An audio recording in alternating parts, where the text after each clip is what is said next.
I have an extraordinary, well-rounded background, both professionally and politically. I've worked in academia for a number of years, where I taught students science and math. I've worked in the political realm with the state legislature, where I was involved in redistricting. And that's where I got involved in the political process, how to write bills, but also how legislatures actually negotiate and make deals, how to get bills through. And I've also been in the business world for the last decade, where I've known firsthand the value that science has to our business world and benefits our community and our society and our economic growth. And I've also been involved in the Williamson County Democratic Party for the last dozen years. I started as a volunteer, worked my way up as a precinct chair, where I first turned out 5% extra Democratic votes in a deep red precinct. Then I worked my way up to a vice chair, where I was instrumental in crafting the strategic plan to turn out more Democratic votes for our county.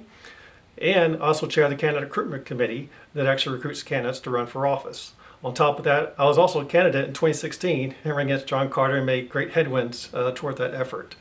I started from the ground up, the bottom up.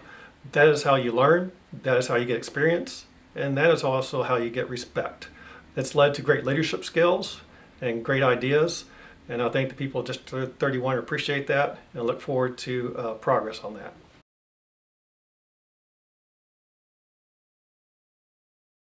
Definitely climate change is the number one.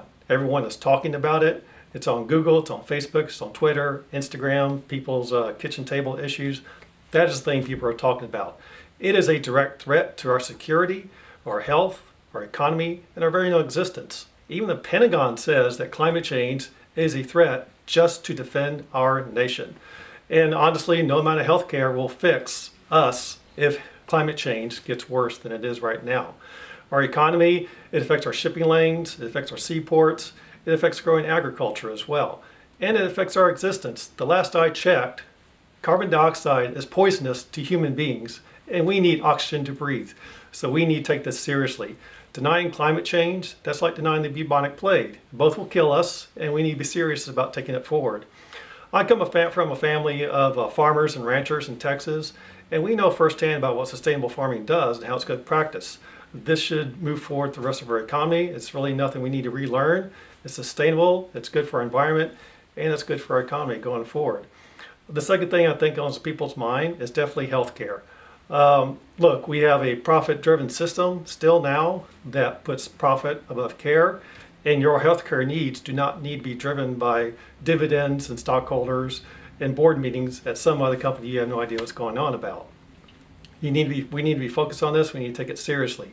We already have a system in place called Medicare that's very cost effective at taking care of the health care needs of the people who need it the most at a good cost and controlling cost. Why can't that be available for everyone? It makes no sense why it's not.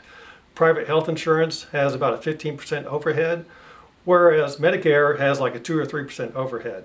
So we need to take that seriously to be able to expand it to everyone to make sure they have quality care and quality services. But on top of that, we also need to make sure our VA system is well funded for the care for our veterans.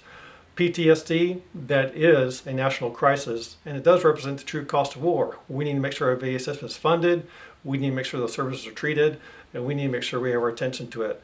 My own son is a Iraq War veteran, so I know firsthand what PTSD has on families. Less than about 1% of Congress have children in the military, and for me, I know what it's like to authorize use of force with your own flesh and blood in the military. But on top of everything else with healthcare, we need to make sure our professionals in the healthcare industry, doctors, nurses, technicians, they need to be treated with respect and the professions they are, not as money-making machines. And I think the third thing that's on everyone's mind is definitely infrastructure. We are on the verge of turning our existing great highway system into a third world system, and we're not that far off. We seem to be constantly building new roads or repave roads, and they're not to capacity, and we have to spend a long time redoing this over again.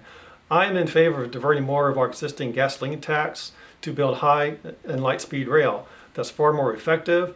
It gets people from A to B, and once you build it once, you build it right, business will thrive around transportation hubs, and our cities and our communities can plan more appropriately going forward. Also with that infrastructure, we need to plan for water resources. Many long-term residents within District 31 know we live in feast or famine. We have a lot of rain or we don't have a lot of rain for a long time. So we need more effective and more smart about managing our water. We need to encourage more reuse of our water in our buildings, in our home, especially gray water. The use of water in our buildings to reuse that helps with cooling. And for me, people who live here in the summer, it gets pretty hot. So we want to make sure we cool that more effectively going forward.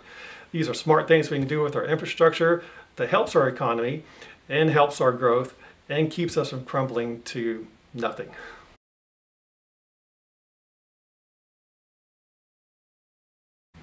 It's really grassroots efforts. It's about reaching out to people. It's about being personable. My target is definitely real issues for real people, people who live by those issues. I work for a living. I don't have family wealth. I'm not well connected, and I'm not privileged, but you know, most Americans like that too. And I think that presents us more relatable. Once you get that relatable connection going and down-to-earth type person running for office, then they feel you know you have a stake in this and that you can represent our needs going forward. You're not being driven by some outside group in Washington, D.C., picking your candidate, not some national committee saying we want this person to run.